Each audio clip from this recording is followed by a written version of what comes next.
BJP के भ्रष्टाचार की फाइल मेरे पास है। अजित पवार की आखिरी चेतावनी, प्लेन क्रैश की क्या सुप्रीम कोर्ट में जांच होगी? 15 जनवरी 2026, बीजेपी के भ्रष्टाचार की फाइल मेरे पास है, अजित पवार कहते हैं।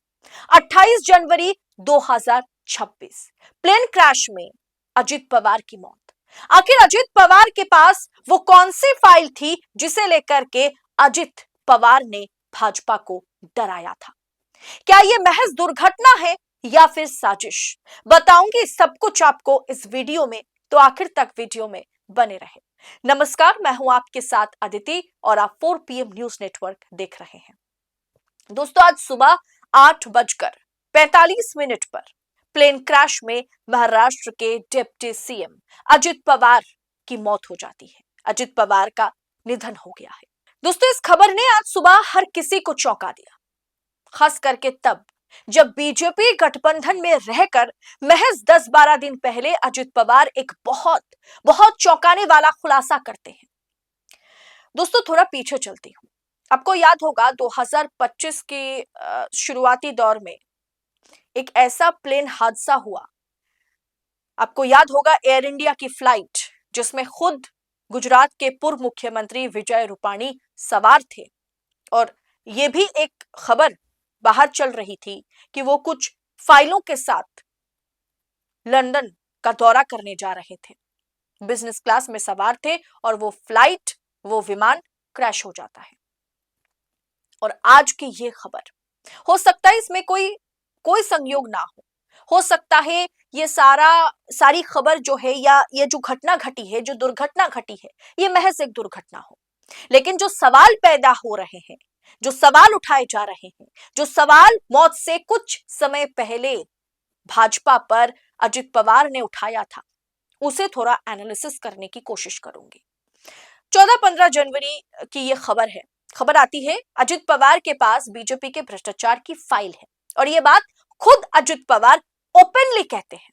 अजित पवार ने 25 साल पुराने एक सिंचाई प्रोजेक्ट में अपने ही सहयोगी दल बीजेपी के कार्यकाल में बड़ा घोटाला होने का दावा किया। उन्होंने कहा कि 1999 में भाजपा शिवसेना की सरकार थी और उस समय पुरंदर लिफ्ट सिंचाई योजना के फाइल में लागत को 100 करोड़ रुपए से ज्यादा बढ़ा चढ़ा करके दिखाया गया था, और उसमें से सिर्फ पैसा भाजपा या गठबंधन निकाल पाया था, वो पैसा पार्टी फंड में ट्रांसफर हो गया था। किसने ट्रांसफर किया, इसमें पार्टी फंड में कितना पैसा गया, किसका जेब किस तरीके से उस समय भरे गए थे, किसे कितना लाभ हुआ, ये सब कुछ का डेटा जो है वो अजित पवार के पास है। अजित पवार ने धमकाया भाजपा को कि देखिए, फाइल तो मेरे पास है। बीजेपी ने उनके दावों पर सवाल उठाया। बीजेपी ने कहा कि अजित पवार पर खुद भ्रष्टाचार के आरोप लगे हुए हैं, वो बस उससे ध्यान भटकाने के लिए अजित पवार ऐसा आरोप लगा रहे हैं। दोस्तों, आज लोकतंत्र का चौथा स्तंभ जहां सत्ता के आगे नतमस्तक है, वहीं पर 4 PM बेबाक और बेखौफ पत्रकारिता को जिंदा रखने की पूरी कोशिश में जुटा हुआ है। हम पर मुकदमों से लेकर के चैनल बंद करने का भी दबाव बनाया जा रहा है, लेकिन हम हारेंगे नहीं। 4 PM पूछेगा सवाल सत्ता से। बस इस मुश्किल दौर में हमें आपकी सपोर्ट की जरूरत है। 4 PM को ज्यादा से ज्यादा ज्वाइन करें। ज्वाइन बटन को क्लिक करके आप हमें आर्थिक तौर पर 4 PM को स्वतंत्र पत्रकारिता को मजबूत कर सकते हैं। उम्मीद है कि आपके सपोर्ट से ये जंग भी हम जीत जाएंगे। तो भाजपा से सवाल है, उस दिन भी ये सवाल मैंने पूछा था कि अगर अजित पवार पर भ्रष्टाचार के आरोप है तो आप उनके साथ गठबंधन में कैसे आए? जिसके बाद दोस्तों, शिवसेना की ओर से संजय राउत ने यह दावा किया था कि अजित पवार और शरद पवार के बीच नजदीकी जो है वो बढ़ रही है। दोनों एक दूसरे के संपर्क में हैं और अजित पवार जल्द ही घर वापसी कर सकते हैं। बीजेपी और अजित पवार के बीच पिछले काफी समय से ये जो म्युनिसिपल कॉर्पोरेशन के इलेक्शन हुआ, जो निकाय चुनाव हुआ, जो मेयर इलेक्शन हुआ, इसके कुछ टाइम पहले से ही सब कुछ सामान्य नहीं है, सब कुछ ठीक नहीं है। और एक तरफ चुनावी नतीजे, निकाय चुनाव में, मेयर इलेक्शन में चुनावी नतीजे आते हैं और अजित पवार ने बीजेपी के भ्रष्टाचार की पोल खोलने की बात करते हैं। तब बीजेपी ने तीखी प्रतिक्रिया दी थी। बीजेपी ने कहा था कि दिस इज नॉट एक्सेप्टेबल। ये उम्मीद, ये एक्सपेक्ट हमने अजित पवार से नहीं की थी।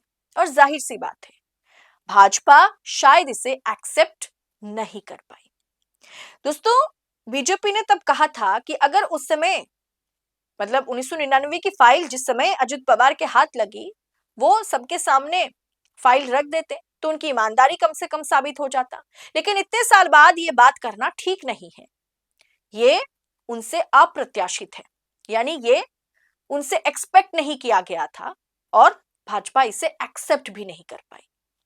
अब दोस्तों क्या हुआ, अब जानते हैं कि आज सुबह 8:45 पर यह हादसा हो जाता है।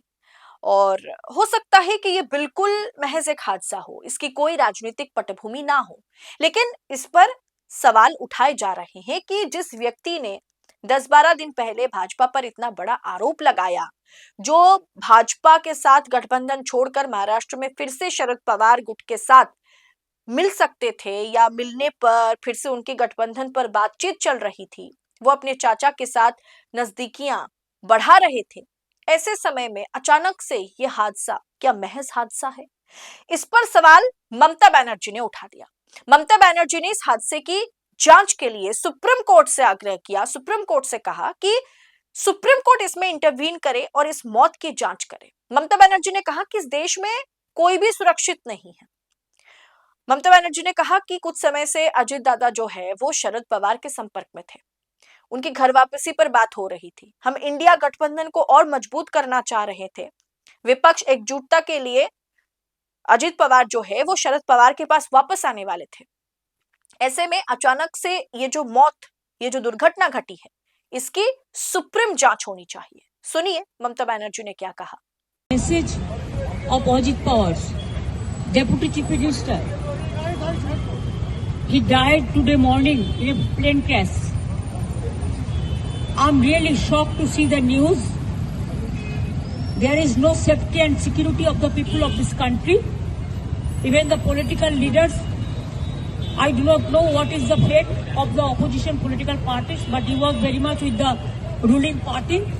But before few days ago, I came to know that from social network that somebody from other party, they gave a statement that Ajit Pawar is willing to leave the BJP. And now what happened today, I need proper investigation under the supervision of Supreme Court. Only we have the trust on Supreme Court, no other agency. All the agencies are being totally purchased. And really it's a great loss for the country. Maybe he's from the opposition. Now he's from the opposition. But tomorrow he's supposed to join the original force of their party. My condolences to the family, Maharashtrian people. अब दोस्तों आप हमें बताइए, ये महज आपके लिए एक हादसा है या फिर इसमें आपको साजिश की बू आ रही है? 10-12 दिन पहले कहना कि भाजपा के भ्रष्टाचार की फाइल मेरे पास है, सारा का सारा डेटा मेरे पास है, किसने कितना खाया, किसे खिलाया, कैसे खाया, सब कुछ मैं जानता हूं। फाइल अगर सामने रख दी तो सरकार हिल जाएगी। अब ऐसे में अचानक से उनकी निधन, मतलब उनका ये निधन हो जाना, उनकी ये मौत, दुर्घटनाग्रस्त, उनका विमान दुर्घटनाग्रस्त हो गया और उसके बाद क्रैश कर गया और वो जल के राख हो गए। क्या ये संयोग है, प्रयोग है, साजिश है या फिर महज दुर्घटना है? ये सवाल मैं आपके लिए छोड़ती हूं। आप कमेंट बॉक्स में बताइएगा आपकी इंस्टिंक्ट क्या है, कमेंट बॉक्स में। फिलहाल इस रिपोर्ट में इतना ही, जल्द होगी मुलाकात। बहुत बहुत शुक्रिया आपका। जय हिंद, जय भारत।